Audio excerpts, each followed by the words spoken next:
Oke, ketemu lagi di sesi bedah sumber kita. Kali ini ada yang seru banget nih dari materi yang Anda bagikan. Khususnya bab 8 dari The 22 Immutable Laws of Marketing. Kita mau bahas satu hukum, namanya hukum dualitas. Kedengarannya simpel ya, tapi kayaknya ini bisa mengubah cara kita lihat persaingan pasar jangka panjang. Yuk kita kupas bareng. Siap. Jadi, inti hukum ini tuh sebenarnya pengamatan yang menarik banget. Gimana ya, pasar manapun, itu kalau dibiarin lama-lama, hampir pasti deh, ujung-ujungnya cuma dikuasai dua pemain utama. Kayak udah polanya gitu. Nah, ini sering banget kelewat kalau kita cuma lihat kondisi pasar sekarang aja, jangka pendek. Wah, menarik nih. Jadi, hukumnya bilang dalam jangka panjang setiap pasar jadi perlombaan dua kuda, gitu ya. Kalau dipikir-pikir, bener juga ya. Kita sering lihat kan kayak Coca-Cola lawan Pepsi, atau McDonald's lawan Burger King. Di buku ini juga disebut Nike lawan Reebok dulu ya. Kayaknya selalu mengerucut ke dua nama besar gitu ya. Betul sekali. Dan yang menarik di sini, seperti dijelaskan di sumbernya, awalnya sebuah kategori baru itu mungkin ramai pemain. Ibaratnya kayak tangga gitu. Banyak anak tangganya.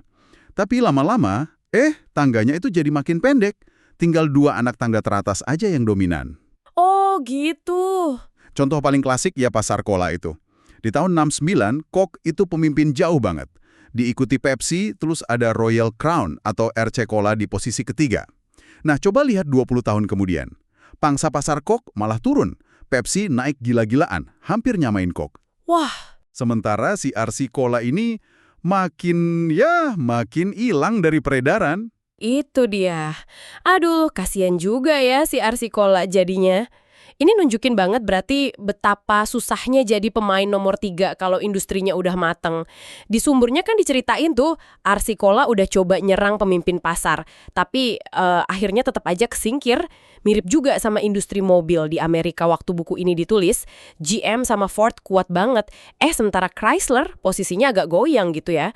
Kenapa sih posisi ketiga itu sulit banget dipertahankan? Selain soal persepsi pelanggan yang tadi disebut, ada lagi nggak? Nah, itu pertanyaan bagus. Selain persepsi pelanggan yang cenderung mikir, pemimpin pasti terbaik, biasanya ada faktor lain. Misalnya, skala ekonomi dan kekuatan distribusi. Dua pemain teratas itu seringkali punya sumber daya lebih gede. Buat inovasi, buat pemasaran besar-besaran, buat ngamanin tempat di rak toko. Itu bikin pemain nomor 3 ke bawah makin susah ngejar.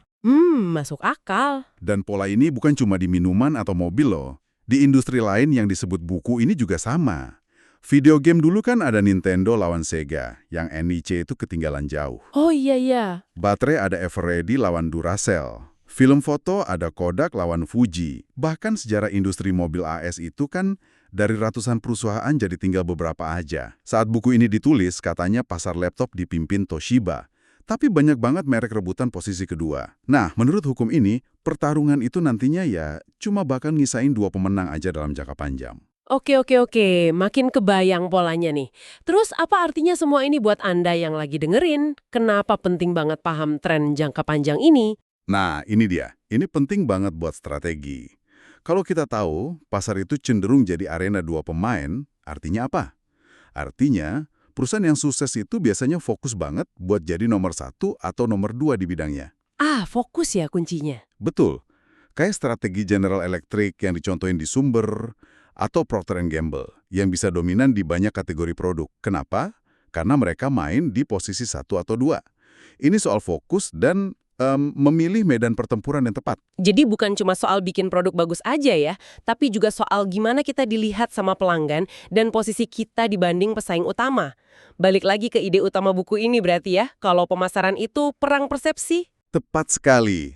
Kalau kita hubungkan ke gambaran besarnya, alasan kenapa pasar mengerucut jadi dua itu ya, kuat banget kaitannya sama persepsi. Lama-lama pelanggan itu kayak terdidik sendiri gitu. Mereka mikir kalau merek pemimpin itu pasti yang paling oke.